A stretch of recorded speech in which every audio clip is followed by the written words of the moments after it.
Okay. Bango. So the timing's still not there on that first scene. Why? I don't know. I think the music is not restarting because I made it a video file and the timer restarts every time that I actually set it to go live. So instead of both of them resetting, the music stays playing because it's a video and it resets the counter and how they're off by the time that I actually hit the go, So why'd you the make go it a live. video file? Because I did it all on the fly last week. So it was the easiest thing to go into Final Cut and just export the shorter intro that I use for like the standard uploads, for the weekly uploads, as the shorter intro instead of the one that I had set up. So So take that's that and go into Final Cut and either extract the audio using QuickTime. Just right click, extract audio. Actually, no, I made that shortcut, so that's oh something no, I but can I do. have Uh, just do the extract audio thing, or just export it again and then set it up where the file is actually stuck to the scene. Yeah, that's And what I then, wanted to do, stuck with the scene so that every yeah, time that we go to that scene, it resets the timer and the music. yeah, All right, let's add Kate here. Good morning. Good morning. Look, Katie's been on the phone all day. I seen her Yeah. calendar and I was like, she's crazy. All day. I know, I'm out of I coffee. just figured out It's so sad. look, yo, full on empty, like bottom of the cup. I was looking at Savvy Colin trying to figure out how to, because I'm making a migration, like how to put in a 15-minute buffer. Yeah, I need that. And you could do it for 10, but I'm like, if you do it for 15, this is funny. If you do it for 15, when people go to book their meetings that start 15 minutes on an hour throws them off. Yeah, they don't so like that. they'll book it for the next hour. Yeah. You know what I mean? People That don't would be like to me. book meetings at the half, Yep. and they don't like to book meetings on the 15. So by setting your buffer for 15 minutes, no one's going to book a 6:15 meeting. They just don't. And that gives you your brain more chance to brain. And There's actually it might be flawed. a good question coming in before we start here. So Jeremy's hanging out with us here in the pre-show and Jeremy says, don't get to ask questions. He's a moderator. "This is a different Jeremy. Not all Jeremys are the same. Not our Jeremy. Jeremy now is never going to show up to the show again." Jeremy asks, "Does setting a timer before your live video allow for the system time to notify others of your live stream?" So this is what we're actually playing around with, Jeremy. It doesn't really anymore. It used to. But we're actually playing around with. Oh, I now hear myself twice. I fixed it. I just did it. Got it. Okay. It used to, but it doesn't anymore. So this is why we've eliminated the. Well, we haven't fully eliminated the countdown because we still want our intro music in there, but we've restructured a little bit for our show. Here's my weird theory. I wouldn't call it weird. Here's my truthful theory on it. Everybody else has been lying to themselves all of this time. No one ever has to tell you, send you a notification to let you know that the Celtics game is going to start, or that the football game is going to start, or that the movie is going to start. You know exactly why, because you want to see it. So if your stuff is good enough, then the people will show up regardless. And so the notification system has been broken forever, but it really doesn't matter. So like on Fridays, I am up and coffee in hand when Brandon and JP start. I don't need a notification. I'm going to see Brandon and JP on Friday, and Luis and I talking crap to each other in the chat. Right? That doesn't require any kind of notification. Just like I don't need to know I got to pick up Emma on Fridays at 3:30. I don't get a notification. I just know if I don't pick her up, my sister-in-law will kill me. There are, I will say, and Caleb has been great about helping us get all this set up, but there are tools like Ad Event and I mean, honestly, even leveraging your marketing, there are ways to kind of remind people, but I think we can no longer rely on the platforms to do it. YouTube claims it will, but I don't think it really is, and Facebook definitely. I think in their constant playing with it, I think it's actually harder than it seems. It seems like it should be just easy to ping somebody when something happens. But I think because we're getting constant changes on security and, the iOS in Android notifications. There's constantly changes in security, and people are constantly changing devices. You can't depend on that. Like the Yep. idea of like, oh, YouTube is going to let me know that this, came. It doesn't happen. And if your phone is on the other side of the room and upside down, you're not going to see the notification anyway. Yeah. So I realized looking at my phone, half the time those notifications when I see one that I missed, it's always like an hour late, and I'm always like, dang, I can't believe I missed that. Mhm. So in a way, notifications have become so loud and so often that we've what is that Three Bears did? Like the mama Mhm. bear, the papa bear. It's not the right Goldilocks word. zone. Goldilocks did. Goldilocks Is we did it. Goldilocks it? Yeah, I said it all backwards. I think notifications are so many that we've just become Goldilocks to those things, and we Yeah. just don't really pay them attention. Or they're kind of like the boy that cried wolf. Like they're Yeah. never really notifying you of anything.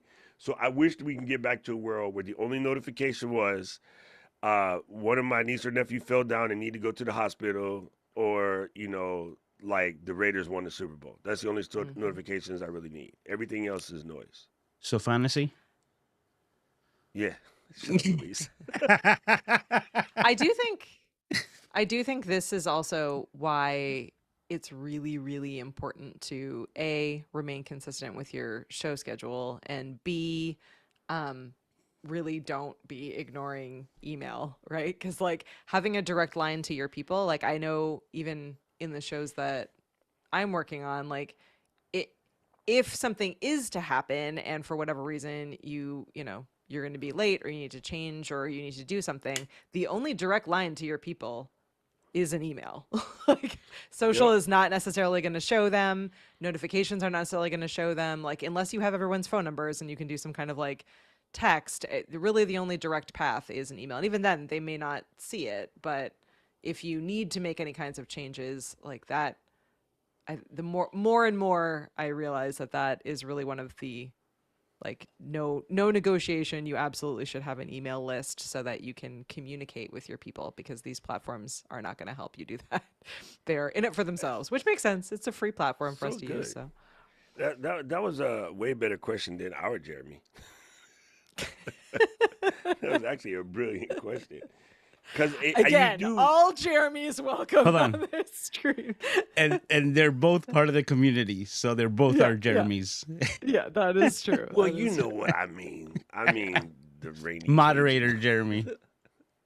Well, we're being told we're at the top of the hour. Hmm. Moderator Paul is keeping us real. So Yes, and I was just Jeez, gonna Paul. interrupt the same way I was setting up Mhm. everything. So now I'm gonna show you what I was working on in the background. Okay, share screen. This is what I have here Boop, boop. with a couple of examples, so I can jump between I love the different it. shows here that we have examples for. Okay, Yay. We made and Louis do then more work this week. that's the job of the producer, right? And Yep. from there, I also have this one, which I just put both of you guys up, showing you this is my Awesome. behind the scenes setup, and then I'm also Great. the first one to demonstrate what this setup looked like, which was this scene but with my face on it. So I'll Love go to it. okay. There So you go. what we just saw there, right? This produced this, and then in this window we can move from all of the other examples that we had predestined. Okay? Great. Well, let's All right. do it. Nice. We've sneak peeked for everyone. Yep. All right. But this is also part of the sneak peek of the running of the show. This is how we do Exactly. the walkthrough, so that then when we go live, everything seems seamless and like effortless, but all the effort's been put in the background. Yep. All right. So that's where we're at. Let me Just move like a this true for Puerto you. Rican. All the effort is in the background. Okay. And then this, and then looks good. Yay. It looks good. All right, Show Doc. me right. That was just the reminder Yeah. for you as well that that's our Good. sponsors Change for this today. week. I hope you know a little bit about SureDoc so that you could speak to Never, it. never heard of him. Never heard of him.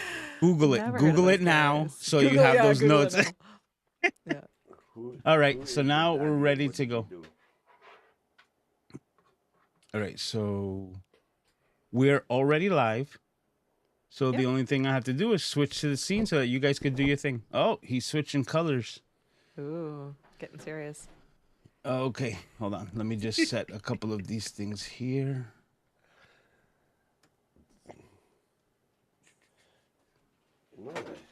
That's the first scene. We're not there yet, Doc. You're Oh, getting ahead of yourself. yeah. Is that on embargo? No, it's open. Good, because All right, we're good. live, so That's why I was double checking. I'm like, do we have to backtrack? I know we're live. Me and Luis have been But- live for a while now. Just double checking, making sure we got your back. Okay.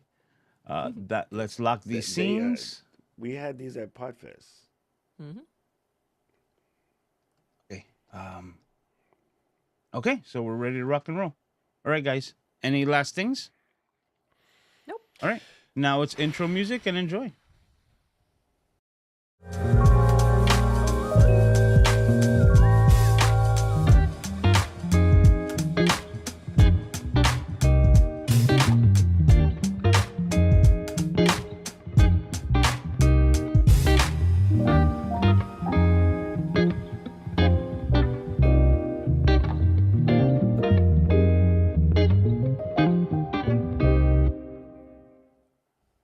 Hello, Flow Riders. Welcome to Flow.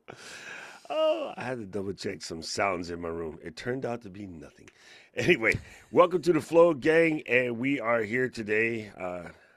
I am your host, Doc Rock, along with my awesome co-host. Everyone, it's Katie. Do we want to do that again? I feel like that was bumpy. Let's What? do that one I like again. bumpy. I No, like bumpy. Okay, Let's be let's do not it again. bumpy. Let's reset. All right, Let's shake it and- out. count it down in 5, 4. Aloha, Flow Riders, and welcome to the Flow. I am your host, Doc Rock, along with my awesome co-host. Hey everyone, it's Katie. Yay! All right, today we are going to flow it up. It is episode 99. No, it's episode 100. Wait, really? How do I keep Yeah. missing? You know what? It's Hawaii time. I Today's keep the day. missing this- Even in Hawaii, this it's is still episode 100. episode 100. Episode. I just went mad German just now. It's episode. Wow, that's crazy. Can you imagine, like, when we started this? Like, oh, yeah, we should take like 10 episodes. We'll be good. We have a lot to say. Oops. Oops. It turned out that it was a lot of fun. And yeah, it's kind of cool to watch it grow over the times. We've done them like now in remote locations. We've done them in the same place. We've done them from a hotel room in Albany. And where was the other one? Was it Dallas? Texas? Yes, yeah, it was Dallas. Dallas. We did one with the crickets. We did it in Dallas with the crickets. We even did one on the pool deck in Orlando, Florida, at the resort that they paved over now. So, we had the Flofa episode, which is still my favorite. That was just absolute fun. So yeah, it's kind of crazy. It's been so happy 100. I feel like I should take a shot, but it's 7 in the morning. Yeah, man, like an espresso shot for right now. Other shots later. Espresso shots for the moment. All right, so what are we kicking off today for the Hundy? Well, I thought today we would talk a little bit about podcast sets, and I specifically want to phrase it in that way, podcast sets, instead of talking about studio, because we have a bunch of episodes in our 100 all about the gear and the tech and kind of all of the camera equipment and lights and microphones and all that great stuff, which we will cover a little bit of today. But I wanted everyone to have a good understanding of all of the different options that come with a studio set. So that includes the Flofa. Maybe you want a Flofa. That includes whether or not you're remote or in person, whether you're on location, or you have just a really simple solo shot. So I want everyone, as we always do, to think about what the content and the structure of your show is, or what you plan it to be. And then through that lens, we're going to talk through all the different options available to you as you think about building out your space. So what the show will look like to everyone watching on the other side. So sets, not fully studio, but a little bit studio. All right, cool. So listen, this is really good. I love this idea. And it's just the idea that I think there is a lot of overthinking when it comes to this kind of thing.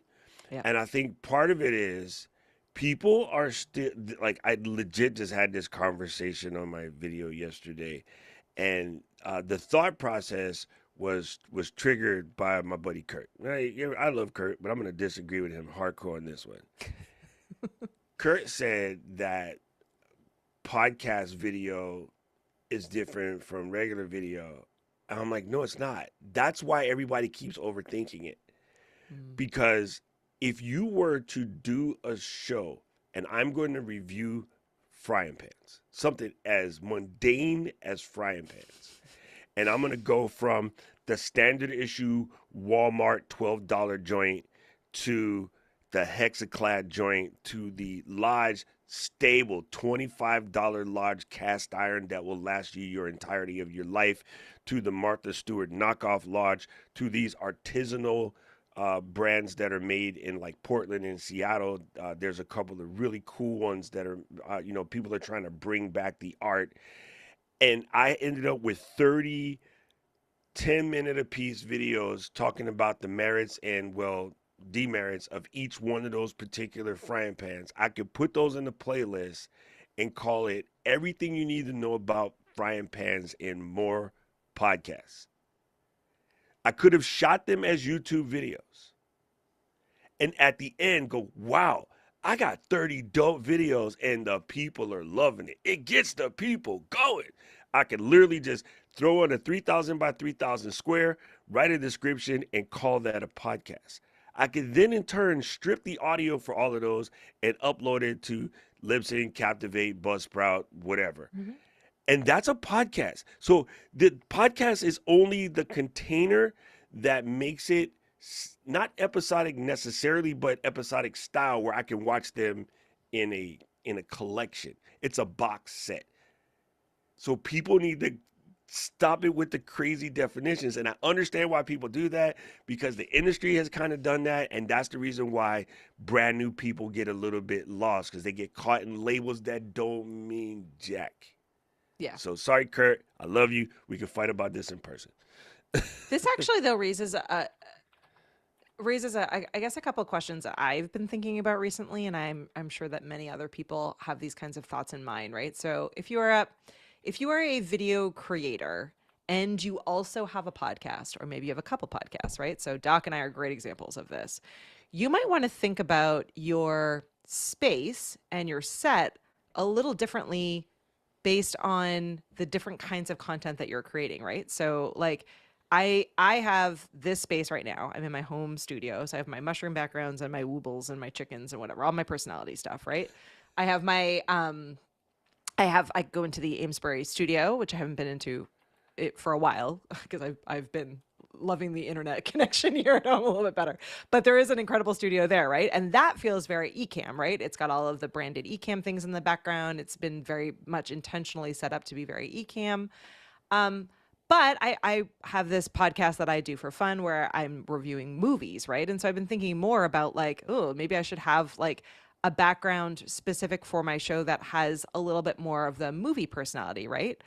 So it's good to think through, like Doc was just saying, like your content, but you might also be thinking like about different, creating different spaces, whether it's in the same room, maybe it's just a really simple space, maybe you're carrying your brand through to all the different shows and content that you do, and that's fine. Or maybe you want, like, I'm honestly thinking I have a Flofa over there off camera.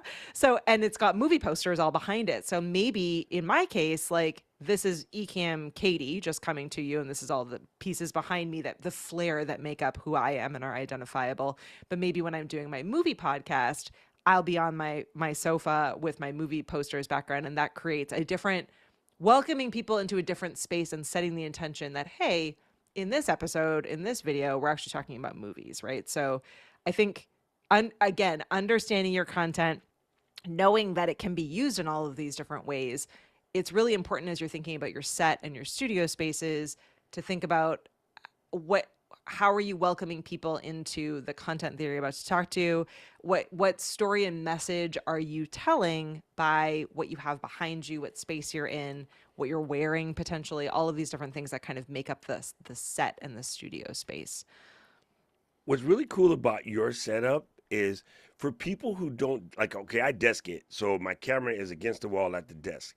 It is a little bit more work for me to flip the room. But what I have been working on in the last couple of days is building something that's going to allow me to flip the room, Yeah. right? So the other day I opened up a brand new what do you call it, softbox, because I'm going to do what we did in Amesbury, and I'm going to put camera on a pole. So that way, if I want to change the set, all I got to do is go to the DJI Osmo Pocket or the Osmo Action 5 or the phone against Mm-hmm. that pole and then shoot this way. So you're looking into the edit bay, right? Yep. So yours would be super cool because you can flip the room. And honestly, this sounds crazy. I know it'd be impossible because there's no way that the kids are going to be quiet that whole time. But I would love to see you shoot in the library. Your Yep. library is dope. Like, it's what I've always dreamed I could have, but square footage in Hawaii is crazy expensive.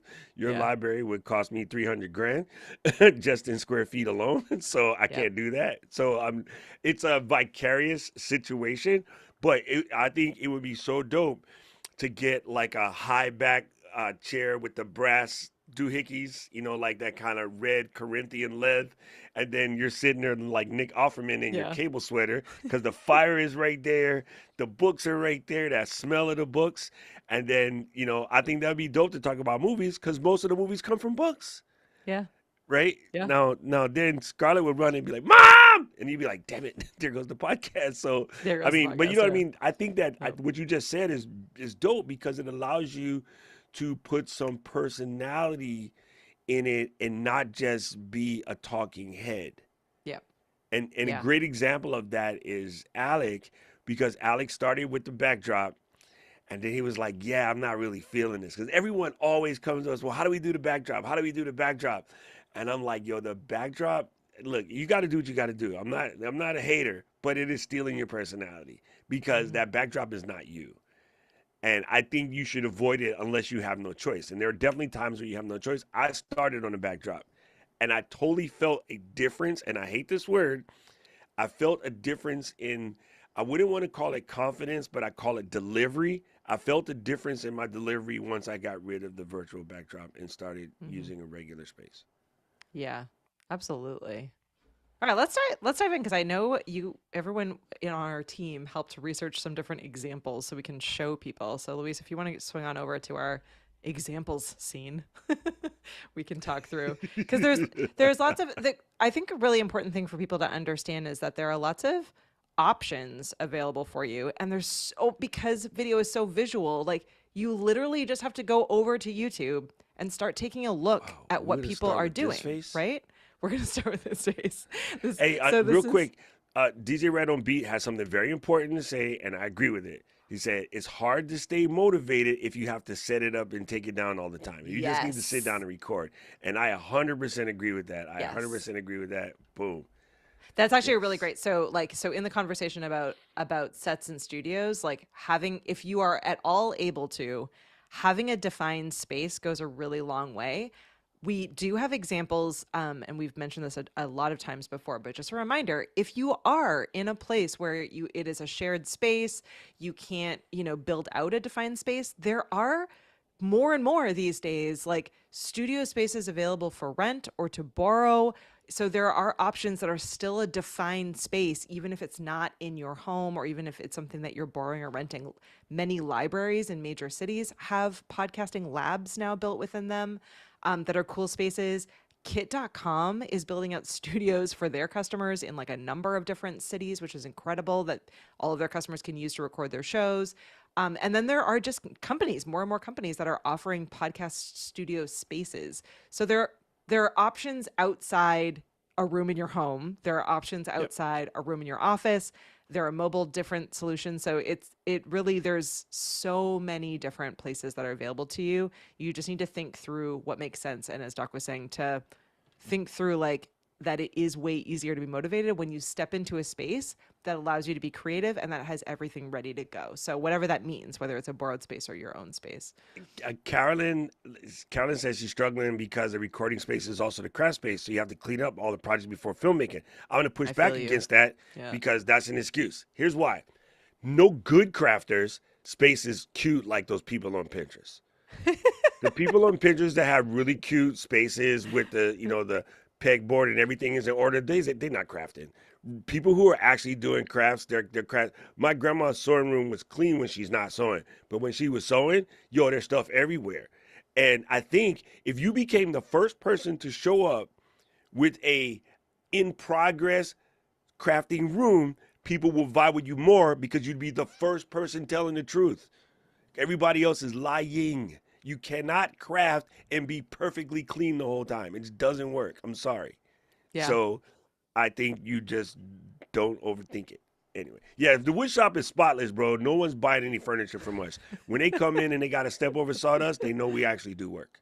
All right. So this video, Luis, feel free to pop on screen as well to talk through it a little bit. But this is an on location podcast studio space, It's the correct? telly. Yes, this is something that I was able to do, and I'm just going to switch over to the previous scene. This is Yeah. a behind the scenes of exactly what I had. It was just my MacBook Air, my Rode wireless microphones connected directly via USB-C, and then my camera connected via USB-C just the same. A simple little light, and this was just in the eating area, or like the dining area of the hotel.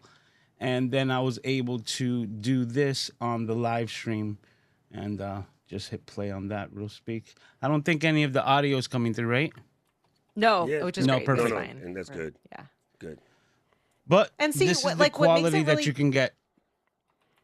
Exactly. And what makes it really nice is that it's still the same overall feel of your show, right? So it's still you front and center, your microphone in front of you, and I love that you still have your animated kind of background around it. So you still are pulling in the kind of the branding and the consistency of the show, even though your Exactly. set is on location. And honestly, I would say if you are going to be on location, quote unquote, for here and there or in a pop-up, double down into that. It's totally fine to let your people know, hey, I'm on location today. Like, I'm actually hilariously, I'm in a hotel and I found this like quiet space to be able to still come to you. Like, I think that this is an instance when you have a mobile setup that you're going to be popping up into different places here and there. It's totally fine for it to be a little bit less polished than what you would normally have. But again, Luis has made it really easy to bring all that gear and equipment with him, and it's made it really easy to still get a consistent look, right? So Yeah, he hides it underneath the stroller with nephew in it, so you don't have to carry it. He got wheels. exactly. You know Exactly. what's really cool about this setup is, look, it's so realistic that I'm looking for Michael in the comments, but he was on the comments and videos thing. I was like, hey, Mike, oh, he's not here. He's on Luis's video, so I'm trying to That's on comment to Luis's people video, that's yeah. not here. Yeah, That's exactly. super cool. I really like this, and I don't know. I sent it to Luis sort of last minute, so I don't know if he had a chance to pull it up. But there's a really cool cat named Jefferson Fisher. His whole podcast come from his car. Oh, this is why we got a good producer. Look at here. Yep. You talk about mobile studio. Jefferson Fisher is a highly accomplished individual. Okay. When I mean highly accomplished, I mean highly accomplished individual. And I think it's funny because there are so many people that will hide behind their professionalism, their doctoral degrees or whatever not. Jefferson shoots a whole bunch of his shows from the whip. I got to pick up my kids, and this is the pickup line. Mhm. This is my best information I got while I'm in the pickup line waiting to pick up my kids. Like this, And this is to me brilliant. It is brilliant. It is 100% a podcast set, right? So he is Yep. there in the car. And I would say we got a question in from Ed asking about green screen backgrounds. I will say, Ed, that being physically in the car or in the past example that we gave of Luis in that area, that is actually less distracting and more interesting for a viewer than a virtual background, which has the potential to look fake or, God forbid, your like hair disappears or your arm disappears, or there are just so many things that can go wrong with a virtual background that unless you're in a very controlled space and you have tested and practiced a lot with it, it actually ends up being a lot more distracting for your viewers. And the entire time they're sitting there going, wait a second, like, where are they? Like, you're changing their thought patterns and you're getting in the way of their receiving of the actual content that they showed up to hear. So I would say, like, in this instance is a great example of he does not look any less professional being in his car. In fact, people, I'm sure, are thinking like, oh, that's really cool. The sound is still great because he's in it, like, because he's A in car like is a recording booth. a closed space, right? So I would challenge you and say that you actually are more kind of authentically yourself and also a better creator by just owning the space that you're in, and instead of trying to fake it or to pretend. So I hate to and then say this out loud, Katie. I just got super excited by what Steven just put in. yeah, I would right? much rather you go to Yes. Vistaprint. Make sure you Yep. get matte. The keyword is matte, M-A-T-T-E, matte. Yep. I would rather you get your logo or the Owens Mill like twirly gray, you know, with all the splotches on it, or Yep. like Kelly used to use the Nebula. I Yep. would rather you get a pull-up backdrop and put it behind you to hide your kids running around naked in the back or whatever than to use a green screen. And again, nothing wrong. If you got to use it, you got to use it. But just understand, if you go on, remember there used to be a TV show normally played after the Super Bowl or a playoff when the timing is messed up. They would show Mhm. you the greatest TV bloopers. The majority of the bloopers come from the weatherman. Why? Because of chroma key or Yep. green screen. Sorry, I'll use the mogul word. It's chroma Yeah. key. The majority of them would come from that because there's so many things that can go wrong. So I fully understand why people do it. They have a limited space. Like I live in Hawaii, dude. I have 1,000 square foot apartment, and I used to have my studio in apartment, and I used to use a black backdrop because going to edit the green screen actually took more work. So Mm. I swapped my green screen for a black fabric, which was just twill, you know, like Huskies, you know. Mhm. I know what twill. I know how to describe twill. You know what it is. I just went to Walmart and I got yards of twill because it doesn't have any shine on it, and I would just hang that on a set of crappy Cowboy Studio backdrops, and I would just sit in front of that because I didn't have to fight lighting. It wasn't so hard to set up, and it just looked better. And honestly, if you don't wear black clothes, you could actually key that out just as easy as you can key out green or blue. So I can't believe I'm gonna say this out loud in public on the internet to be recorded. I'm gonna agree with SL and say, get a pop up.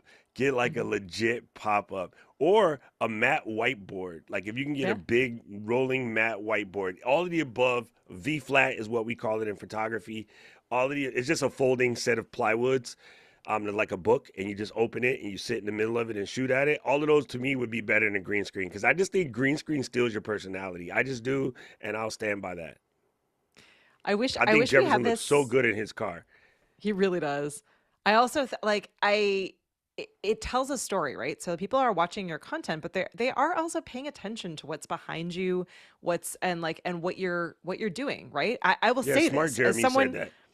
people who are watching any of my videos ask me all the time about mushroom wallpaper, about the little crocheted guys I have behind me, about everything. It is giving them a talking point, it is giving them a familiarity, it's building a story, right? You're building a story. And I wish we had an example of this. We can definitely share this another time or with people, or just encourage people to go back over and watch Mary Lou Mandel's videos from year or two ago. So she's since changed her set and her studio space around. But she used to come at us all with literally just like a plain, I think it was a white wall behind her, and White wall. she popped two different colored lights. So it was Yeah. just two simple colors behind her. And because she was so great with her content and so great with her confidence and her personality on screen, after a while, you would see that and see those videos and they would be recognizable as her content, right? It's like, so she created a set with literally just a white wall and a couple of colored lights. So it does tell a story. People do notice it and pay attention to it, but you don't need to be worried about letting people into your space, right? So I think it's really super important. All right, let's switch to the next one, Luis. Yes. Now that we've seen him jump in and out of his car, so Oh, that means like Luis had to bend down and get Aiden real quick. Who's this dork on the screen? I mean, Leo, not me. So let me explain you this. This is incredible to me, people. Because so in this studio, we used to always do this from a very elaborate studio in the Bay Area in California. And what happened is with the pandemic and some changes and things like that, and just going through the way shows are changing over time, Leo is now in his house. Devendra is calling from his home, and oh my God, my brain just went dumb. Stacy calling from her place, and I'm here, so I'm in Honolulu, so we're all spread over. But the Mac is in Mac co-location, which I believe is in Nevada somewhere. So the Mac studio is not even in the room. And the producer, in this case, John, is producing from his house somewhere else. So we all remoted into this machine. But we're running one of the longest running, right? That is episode 1008. We're episode 100. This is episode 1008 from 2 months ago, right? Wow. This show is going to be old enough to drink this year. Like one of the long. That's why people say, "Well, video podcasting is new." I'm like, "Nah, fam. We've been doing that mess since 2008." Like, See, and legit. look at his set and his background here, right? So And it started so with just a wall, and every week we've added a different thing. And so Yep. that glowing twit logo behind was the newest piece, and it's just a bookshelf. And then just adding some unique pieces. So finding an old Mac, finding an old, what do you call it, like nuclear clock type situation. But it literally just started out as a plain room. And if you flip that thing around, you'd be like, wow, I can't believe that's the same studio. Sorry, Leo, I'm gonna stop snitching. Well, and what's neat about this, and we do this That obviously with our handsome show guy. as well, but you have like again like camera switching, you have people that are calling in remote. So like when everyone like Doc or Leo are full screen, you see their entire set in their space, and it feels, you know, uniquely them, uniquely the show. But then when they're all together, you just have the simple branding around it. Everyone's Yeah, video we're quality just looks family. good. Their faces are all about the same size. Everything is framed and produced really well. So again, like each one of these people who are joining this 4-person panel discussion, this show, right? They all have their own podcast set and their own podcast background. So I think it's again, thinking through like in person versus remote versus on location, right? Here's an example of they know that their show is going to have a ton of guests on, so they need to look consistent across the board, but they need to have a defined space for their home base and for where Leo is, which they've really And done a a very very good job good, of. important thing about this particular show, and I was talking about Stacey Higginbotham. It was Jennifer Patterson, J Pat. Sorry, Jennifer. One of the things that she said in the show, which I thought was very important, and again, she is a editor at The Verge. She says, "I'd rather watch people that just are like normal people in their house having a conversation with us instead of these hyper polished shows." She legit said that in this particular show. So I just wanted to let that sort of dive in to your brain that everyone's trying to be perfect, and the general population is over the hyper polished shows. Like they Yeah. just are, because they don't seem real, they don't seem human, they don't seem attainable, and they don't seem relatable. So be relatable, right? One of my favorite things, and honestly why I fell in love with Stephanie back in the day, is my niece's name is Emma Garcia. Stephanie's daughter's name is Emma. So Yeah. when a little kid, Emma, would always run into her show and interrupt her, I was like, I remember that when my Emma was not old enough to talk back and keep asking me for money. Yeah. Like Exactly. it like brought a little like to the throat every time Emma would run in, Mom, I want a snack, right? Because it's something that I related to her. Stephanie and I are like best friends at this point, but it's one of those things where that was the connection, She could have just been some other marketing lady on TV talking smack about how to do content. But when every time Emma would interrupt her, I would run bets in the chat. Okay, what timestamp will Emma run in? And then we would all crack jokes. And like, okay, someone's gonna get the $5 Starbucks card for winning that. So Oh my gosh. But important to note though, in everything that Doc just said, the one thing that is consistent across the board with all of these is that the actual video quality and the audio quality, which I know we're not listening to right now, are solid, right? So like the background and the set can be more personalized, can be messy in some cases, can be very specific or general. Like there's a lot of flexibility there, and what keeps it professional is the actual like content itself and as good quality as you can get in your camera and in your audio. The background and kind of the set of it, you have a ton of flexibility with. So it really keep that in mind, is that like sometimes I think we need for our set to look professional, and I don't think our set needs to look professional. I think our set needs to express who we are, what the show is, what the content is, our personality, and that might be messy. You probably aren't, like, unless you're like, I don't know, a laundry specialist selling washing machines, you probably don't want piles of laundry behind you, but that doesn't mean that you don't want some of your personality. Or, maybe it's like your kid pops in and that's okay. Like, I think it is the opportunity to allow people to come into our space and to welcome people into our space. So whatever that means for you is what your podcast set should look like. yeah, that's super funny because I was just thinking about our other Paul, who is the appliance repair guy. For him, Paul says laundry in the this is set might relatable. actually be good. Tons That's of super laundry on funny. your set, Paul. Oh Tons my of God, laundry that's on your super set. funny. That's super funny. Uh, All right, let's all right, let's go pick to over the to the next next one. Let's see what else we got. This is cool. Well, I this like one this is great concept. because Doc just Hey. redid this studio space, but I really wanted to include Liz in here. So shout out to Liz Wilcox, an incredible emails specialist. You should absolutely check out her show, The Email Sound Booth, which is absolutely incredible. But what's really neat about this is that Liz has a very distinct personality, and Liz does not want to be professional. She notably wants to be purpose. semi-professional. She wants to come across as approachable. She wants for it to feel very real. And so, but she's got a personality, and so she's really welcomed this personality into her space, and Doc helped her put all of those pieces behind. So this set looks really simple, but is really intentional with everything from the colors to each individual piece of artwork hanging on the walls to everything, right? But it's also easy enough that she can just walk in, turn everything on, and go. And it was a child's bedroom beforehand with wallpaper and everything else. So anything else you want to add here, Doc? I mean, each thing is so personal. Again, what is so incredible about this particular setup in general is when you see what she came away with, what she started with. Let me dead serious. Honestly, we didn't have to do anything to this. We could have left it the way it was, because she had a 2017 Core i5 iMac. That sure is new, but everything else, a Logitech C910, not 2010.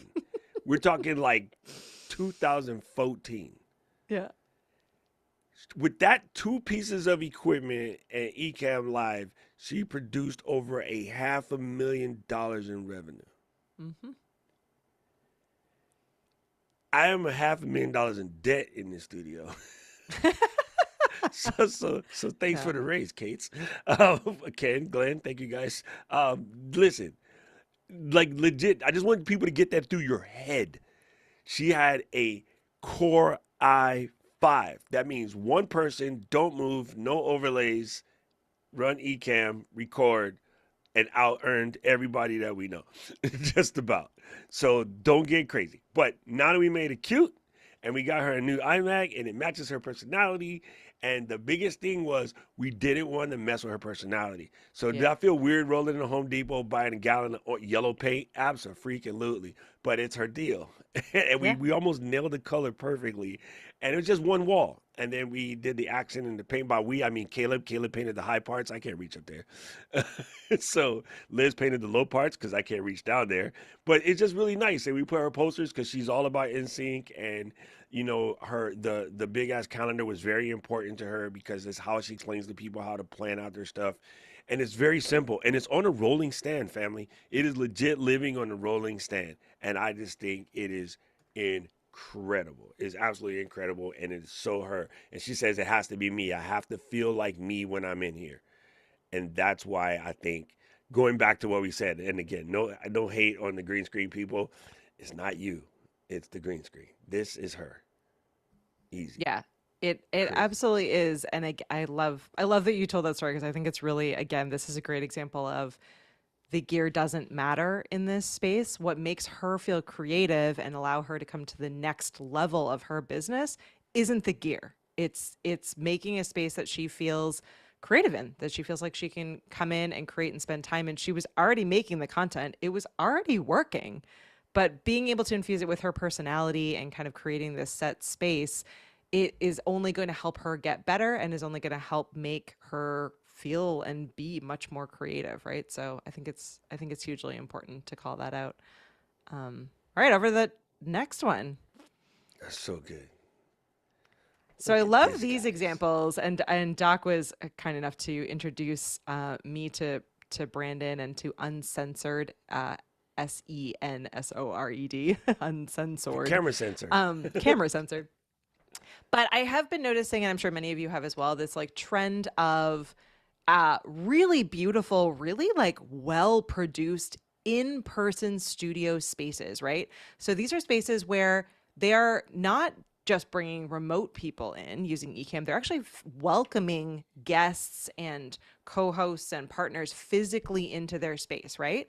So everything here is expensive, is intentional, but it is creating like a very welcoming space, a vibe. Like every single detail is captured so that the audience watching and listening feel like they're in like a television production, right? And you can see like as this is playing out, they're using their producer is using camera switching and camera angles, right? So this is a full production, but again, makes sense for their show, and the entire set is is a studio, right? It feels like you're being welcomed into a TV studio. So it there's a lot of intentionality that goes into this, not only in the actual physical elements of things that are behind them, but also in how the show is structured, the camera switching, the flow of the show, all of it. So again, this makes sense for some people. It may not make sense for you, but there are lots of options out there for how to do these kinds of things, both in painting your room, bringing in furniture, but also even in the production aspects of this show, right? So what they're doing with each of the scenes that they are showing is very different than a lot of the shows like ours, where it's a straight up, for the most part, it's either screen sharing or camera sharing and whatever else. So worth highlighting.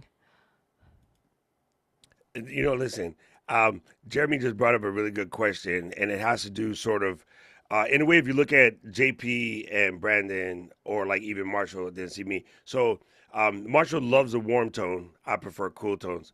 Also, I like a darker studio. They like a brighter studio. And I have an intention behind my darker studio. I don't know if I've ever shared this with anybody, I don't but I'll know. give you my intention behind having a darker studio. I am 6 hours behind you guys. So 9 times out of 10, when you're watching me at what is my say 1 o'clock, it's 8 p.m. to you, 9 p.m. to you guys. So my room is nighttime because the majority of my audience is watching me at night. You're also I would look, removing the time from your space completely, I, right? So even if it is yeah, daytime, we because I don't don't know. have any windows. Yeah. I don't have any windows, right? Yeah. So, um, also, Jeremy, this is because I did this for a profession, so like I understand these things. This space is an 8 by 8 with very crappy ventilation. So if I make it camera bright, I will melt in here. I am a fat dude. I will be just liquid sweat. So I intentionally have a 200 watt that is about 50 inches away from me at a 45 degree. I have a 60 watt that's about 30 something inches away from me at a 45 degree. And I have that right there, believe it or not, that is 1,000 watt light, but it's on like 1%. And then there's another one right here above me. That's a 60 watt and it's on 10%. The purple one is a 60 watt, and then there's a bunch of lights. And then I have my Govee lights are accidentally turned off. I mean, Stream Deck it, but I have over 18 lights in here, and most people would never know that because I have everything properly controlled because I come from video world. Like I know how to, I film for movies, so like I know what I'm doing. But you don't have to get that crazy. I'm not telling anyone. I have lights inside my tool chest. Like I don't expect people to go that psycho. But if you want, and I realized I had a blackout because normally the mixer is on back there just so that it provides a little additional lighting. But yeah, you don't have to go that crazy. It's just something to let people know that hopefully that turns on. Anyway, so yeah, I did it dark on purpose so that way I could be anywhere in the world at any time and then it feels like it's normal. So yeah, that was the positioning behind me doing it this way. And I Yeah. have a dark soul. But again, like it just speaks to the intention. There is no right or wrong. There is only what is right and wrong for you, for your show, your audience, and your content, right? What you're creating. So what makes sense for Doc isn't going to make sense for me, isn't going to make sense for Marshall, isn't going to make sense for Luis. Like it's all different, which is why it's important to know what your options are. And it's also important to not just directly copy what someone else is doing, but think through the like why behind what they're doing and the why behind what you're trying to do, right? So like I think personalizing it and but also making it really practical and really easy for you to create in that space, I think are And important also, like, if you look important at aspects of my this. studio or like DJ Rob's studio, we are the right level of high yellow that warm studio would make us look like we have jaundice or spray tan like Hmm. 47. So I can't really do the warm tone thing. If I was a shade darker or a shade lighter, I might be able to pull it off. But Puerto Rican and warm tones can go wrong. And Rob and I are about the same temperature of Puerto Rican, so it just doesn't match, right? Like even Brandon is golden looking because of the warm tone, right? Yeah. So again, that's his choice, and it matches with the red. So if he went cool, he would look purple, which would look odd. So yeah, it's just really a matter of choice.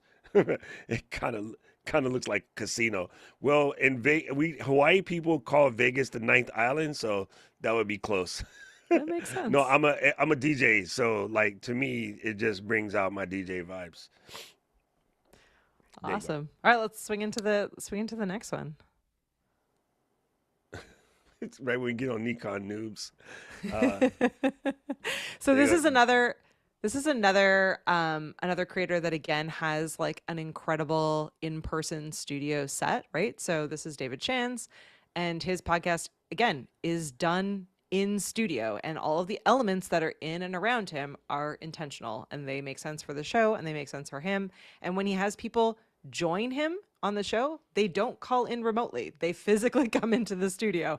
I think Ken and Glenn were like the one of the few that actually just called in remotely to join them. But the mass majority of people are there in the same space with him, and that is like how the show functions, and there is an intentionality behind it. Again, he's using colored lighting. His set is darker, like what yours is like, Doc. So um I think it really does like a nice job. And we're seeing more and more of this now. Like people are really investing in these very in many cases like expensive but well defined, really like television sets is what we're I really have a like. It question, Kate.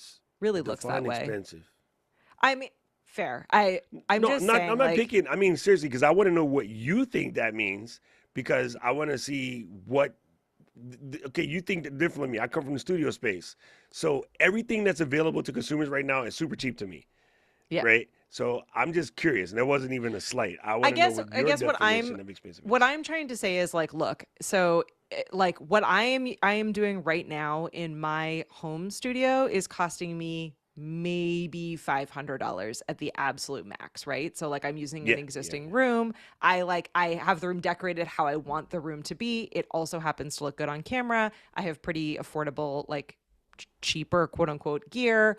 I have kind of simplified it down. Whereas the Amesbury studio space, that was certainly a few $1,000s, right? Like Oh yeah, we spent money. we spent money, right? So like, and that's not even in counting the gear. That's like we hired an interior designer to come in and like help us think through the space. There's like elements outside what you see on video that, that are part of that room itself. So that's, and similarly, like if you are going to be building out an in-person recording studio like this, like you need to think through that, like the furniture, the lighting, the gear, that like everything that comes into it. Plus, this is probably in a separate space from any of their homes, right? This is like a separate defined space that's similar to an office.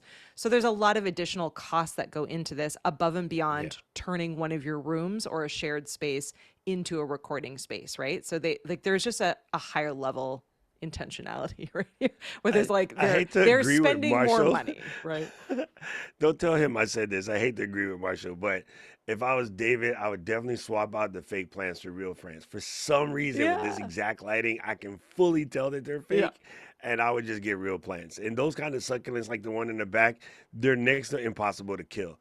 The big snake plant that he has that's a fake plant, also next to impossible to kill. Oh yeah, I have one of those. So if I have one, anyone can have one. Yeah, I would rather see, and again, that's a good idea, people. If you're going to put them and it's in focus enough that you can tell that they're fake. Because I used to have what I used to call the effing ficus behind me, and I just got rid of it because it just looked dumb. And it also collects dust.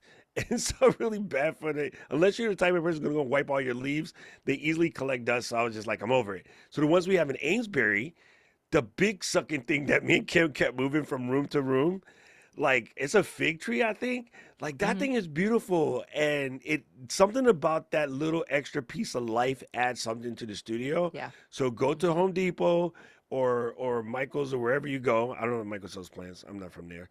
Just tell plants, them but not I real need ones. something that you can't kill that's green. And they will hook you up with some plants that, basically won't die. And all you need to do is hit them with a spritz like every 6 months, and they're good. So yeah, I think it's very, very, very important. And like you said, honestly, if I'm looking at his studio right now, and I know that there's a Rodecaster Pro, I know that there is a Mac Mini, and I know that there's 2 SMBs and a couple of light stands, this is under $2,000. So Minus so the space. that's fair. I guess it depends on. So it seems to me like if they're doing this show on a regular basis, they actually have guests that are physically coming into their space. That means that it's probably not in their home, right? And also, it's not. It's if in you're his using office, right, so and if you're using a sofa like that, which I am more and more That's a not a giant cheap fan sofa. of, right?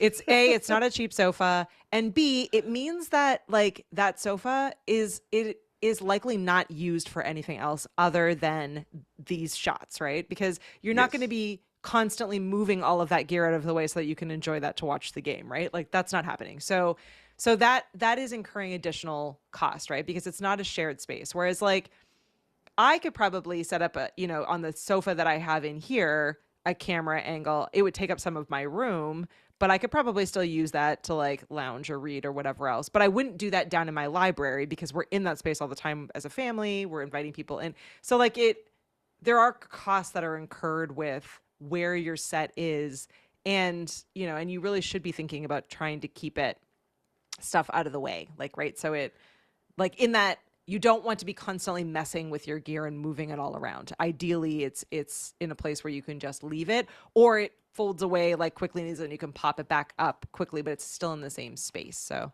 I think that's where in my mind, it's more of an investment to create a defined space like that if you're welcoming people in, because it's likely not in your home and you're monopolizing that entire space for just this particular purpose. You're not using all of that furniture for more than one thing. Yeah, very good. All right, let's go to the next. I like this. And again, that means you guys don't forget to drop your questions in. That was it. Luis is As probably I was far going to as say we might be at the examples, last one. the only thing Oh, I have yeah. is DJ Rob's photo, which I'll put up right now. Okay, great. yeah, Awesome. yeah. I love I was it. going to say let's show Rob's. So I mean, we've covered a lot, and I know we're nearing the end of this episode anyway, but it is again important just as a summary to remember that there's no wrong when it comes to podcast sets. There are a ton of different options available to you. You can be as simple as just a simple background or as complicated as building out an entire like defined studio space. But what you really want to be thinking about is whether or not you have guests that are coming physically in and out of your space. Are you calling people in? Is it just you on camera? Are you standing or sitting? How are you sharing your, like, these are the things that you need to be thinking about when it comes to your set and how you're recording video. I love this of Rob. Like, it's This a is vibe, dope. right? Like, he's Right. got a whole I mean, it's vibe Rob, so it happening. has to be a Yeah. vibe. Let's just start there. But it should be like Um, he's not scared by incorporating his personality into this space, and it's really yes. done well with the use of like light and color. It creates an experience, right? And this experience cannot be faked with a virtual background, right? Like you And it very can't. It just intentional, by the can't. way. So when Rob was planning his space out, I'm gonna speak out of turn. Rob, if I say anything wrong, you can fix it in the comments. Correct us. Rob was in the Facebook group for a couple of months collecting thoughts and ideas and trying different things until he's like, okay, I'm ready. And then he built the studio. So everything in here has a full intention and a full Hmm. purpose. And you can tell that by the studio. It is borderline perfect. Yeah. I don't want to give him that much credit because he's my friend, but But it it also is wasn't borderline perfect. it also wasn't overnight. So again, hear No, that, no, but no, also no. hear it he was months in the Facebook group sharing updates, asking for feedback, like it so it's probably never done. It's okay to start at any point. It's okay to continue to like make tweaks and changes throughout. So like this is an art form. This is not a like this is not like a spreadsheet. This is a work of art right behind you. Right? This is It's not something where beautiful. you're like, I'm all done. Like it's something that is going to grow and change, and you're going to realize that something is working or not working, or or you see another idea that might make more sense for you than what you have right now. So don't don't overthink it, but always be playing with it. Like always be creative in this space. Like this is half the fun, is giving a personality to your content.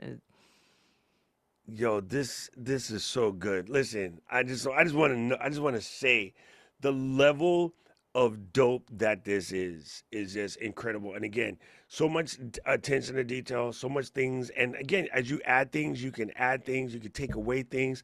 I love one thing that's super unique, and I want you to notice this. He's using what you guys might consider a non-traditional mic, but from this audiophilia, it's a we know what it is. But for the general population, that's going to be something that catches their eye because everybody's used to SM7B or an Mhm. MV7 or some other weird thing. But he has his mic there. The lava lamp goes to show that we are DJs of a certain vintage. Thank you for representing, Rob. I love the lava And lamp. again, Jeremy, so you'll notice, like I said, Rob and I are similar. We are the perfect shade of high yellow that warm tones would look weird on us. It will almost make us look sick. So we lean into the cool tones. And again, that's just something you figure out. And listen, you know how I know these things? Because I asked my friend who's a makeup artist, and she told me. And then she Hmm. was like, yeah, you should do it this way. So ask your, people in your area that know something about makeup and lighting and skin. And, you have resources, people. You absolutely have resources. And Katie and I were struggling in the office trying to make everything cute. And then it's like, oh, we have a interior designer in our midst. Why are we struggling when we have a professional that's like the other end of the dining room table? So you have to Hmm. use the resources you have. If there's something that comes up and it requires some engineering, why would we sit there and fake it when we have an engineer in the family? Right? So use those resources that are available to you in if possible. And one last thing that I would throw in, that if you are in your area, and I want you to hear this because we met a bunch of people at Podfest who do this. Um, I met a lovely couple, and I never forget the guy's name is Botter because it's almost like water but with a B. Him and his wife named Blythe, nicest people ever. They started a Jax Podcasters for Jacksonville podcasters, And so now that they know all of the people, they could. This is a Hawaii word. Hui together means like team up or like make Mm-hmm. like a co-op, like Collaborate. Yep. the Yep. people do for the farms out there. You can find a spot and maybe put it together as a co-op. And in fact, you could write to your chamber of commerce in your local area and possibly get a grant, because there are some places who need studios, legal offices, hospitals, whatever's, but they're never going to build one because they don't have anybody on staff that would build one. And then you can maybe say, here, what I'll do, I'll take this room that you're using as a closet and I'll build it into a studio that we can Mm-hmm. use for the community to come and podcast. But it's going to be great for you as a business when you guys need to do high-level Zoom calls. You have a nice, beautiful setup studio, and we'll help maintain it. And if you need anything, we're on call. And I know this works because that's how we started our first co-working space before I had a physical co-working space. We literally started in the basement of a hospital in an old records room because they had fast internet. It's the only reason why we went there. And that room was empty doing jack. And they're Yeah. like, yeah, and we need to do videos here and there to do remote consultations. And so we solved their IT struggles, and then they solved our space struggles. So get creative. You know, if you can't do this in your home, get creative. And if you're doing something for a nonprofit or you have a thing that you're working on, there's so many grants out there. You know, the dude with the question mark suit, Matthew Lesko, whatever the heck his name is. You could ask ChatGPT, can I get a grant that helps people learn about old frying pans? And then you might be Yep. surprised. There you go. Awesome. I got one question. Let's get this taken care of real quick. Ed wants Yeah. to know, when using a landscape format, how do you make them in the vertical clips when sending them to Opus Clips? Opus does it automatically. Well, So in Eatcam, you can just send it. this is actually a really good question, though, and I have been thinking about this a lot. So, in this current setup, because we've been making a bunch of updates to the flow, but in this current scene that you're looking at, right, we have like a pretty chunky background image around us, and we have like our names on it, and we have a lot of like visual elements in this scene, right? So, when Opus does its Opus thing and smooshes us into a vertical and stacks us, there's all these like graphic elements around us that Opus doesn't really know what to do with, and candidly doesn't do a great job of dealing with, right? Like Opus just really wants us to be like a simple side-by-side video. So Ed, you are absolutely right. I would say that I've been thinking more and more about actually simplifying this layout to like remove our names, to remove like to maybe make this background a little less chunky, so that A, it's just cleaner and a little bit more like focused for people who are watching, and B, it'll make it a lot easier to repurpose. So you are right. In this landscape format, I actually think we are overdoing it a little bit on the branding. Like we were trying to show like all the cool things that Ecamm can do, but I think more and more like the content of this podcast is really meant to be conversational, community driven, informative. And so I do actually think in this case it's probably a little bit of a distraction. So it would both, I think, make the content better, make the show better, and then also make it way easier to use tools like Opus Clip. So that's my answer, as I've been having those same thoughts on actually like we're by overproducing it in the recording, we're making it a little bit more complicated for us to repurpose it without it looking a little bit bonkers.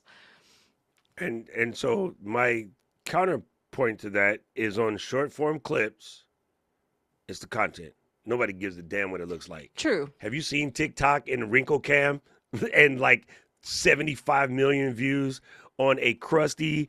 I took the video with my thumbprint on the FaceTime camera, 75 million views. True. We Yeah. are telling ourselves lies so that we don't have to create content. I can't get it perfect, so I'm not going to put it out there. Nobody cares because half the time they're going to listen to it on the captions only because they can't have the volume up because they're in the doctor's office, or Mhm. it's 30 seconds. And we're telling them how if you were to go to this particular thing right now, you would increase your success rate by 25%. It's going to require these steps: step A, step B, step C. If you do that, I guarantee you, you're going to make $10,000 as soon as this video is over. You know what? You don't care if the video looked like this. True. I'm just saying, like, so you're not wrong at all, Katie. From a visual perspective, yes, it would be prettier without. But if anything we learned about short form video It do not have to be cute at all. But yes, this is a bad layout for Opus. So they're both to be Yeah. true. Now, we shoot ISOs, so it Yeah. would take more work, but we already have the ISOs. And you could just throw Yeah. the ISOs at Opus and that's fine. And then in an upcoming release, we are going to make it so that you can have a separate vertical recording. Yeah. So Exactly. then So there are lots of solutions, there's but things in the pipeline. I wanted to just point out that like these are all absolutely things that we should all be thinking about, and there's nothing stopping us from testing it and making tweaks and changes. So like you are right. It's a great question, and it's something that we should all be kind of considering. Like how, as Doc said, how important are those clips? Is it wasting time to try to make them perfect? Do they need to be perfect? Like all of these things are Nope. things we should be testing I and would asking. produce And 10 messy ones as opposed to one perfect one. Now, the other thing that nobody seems to get through their head, you do not have to make it vertical. You can, for what we're doing, which is talking heads, there is no detail being shown on screen. Put the entirety, Paul, 16 by 9 in the middle and put the caption in the space underneath yep. and put a backup element in the top. Mhm. That is the best way to do it because we're not doing you. I'm not over here showing you how to put the super glue on this one little piece right It's here. true. No, No one's following it's just along, Katie yeah. and I having a conversation. So put the entirety of the thing there. Yep. That is it. Everybody is overcomplicated it. And if you, you know who does this really well? Zaylee. hmm She'll put the 16 by 9 here and another picture at the top, caption at the bottom. A whole bunch of Yep. people do it, but hers just came to mind. That's the best way to do it. Unless you're trying to show off like how to put together a lens or something, you don't need to push it. As a matter of That's fact, it's very probably true. better if you don't push it. It's very, very true. Yeah. Awesome. We did it. We learned a ton about podcast sets. Yo, in there like so. Man, we nailed it again. All right, people, here's the rules. All you got to do is go over to flow.ecam.com and you can find out everything you need to know about the flow. You can leave us reviews. You can leave us questions.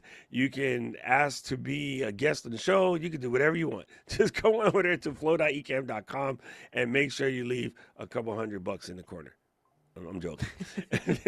This show is brought to you by Shure. Listen, people, I love my Shure products. I could talk about this forever, but this podcast would be 35 hours long if I told you how much I love Shure products.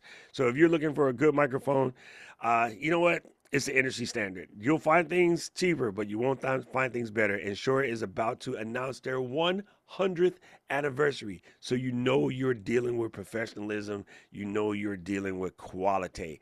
They even test their microphones with liquid sweat to make sure that they will survive just about anything. So go and check out Shure at Shure.com and tell them that Ecamm sent you. We got a link in the comments, and there'll be a link in the show notes. Yay! This was an awesome episode, Kate. It was really cool. And I Thanks. can't believe we made it through 100 episodes. Happy 100, and thank you so much to all of our Flow Writers for being with us throughout the last 100 episodes. It's your great questions and ideas and just general awesomeness that keeps us motivated and excited. So huge thank you to all of you. And thank you to Smart Jeremy. And thank you to Smart Jeremy. Huge thank you to Luis, our incredible producer, and Paul and Caleb and the whole team. We really appreciate it. And as Doc said, like really, we are always open to hearing questions and ideas for future episodes. But we have some fun things coming up in the next few weeks for you. So definitely be sure to check us out. There you go. There you go. I was just letting Rob know we're coming to NAB.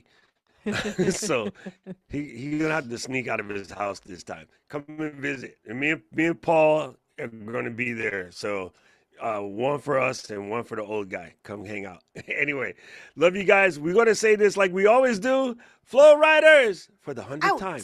Out.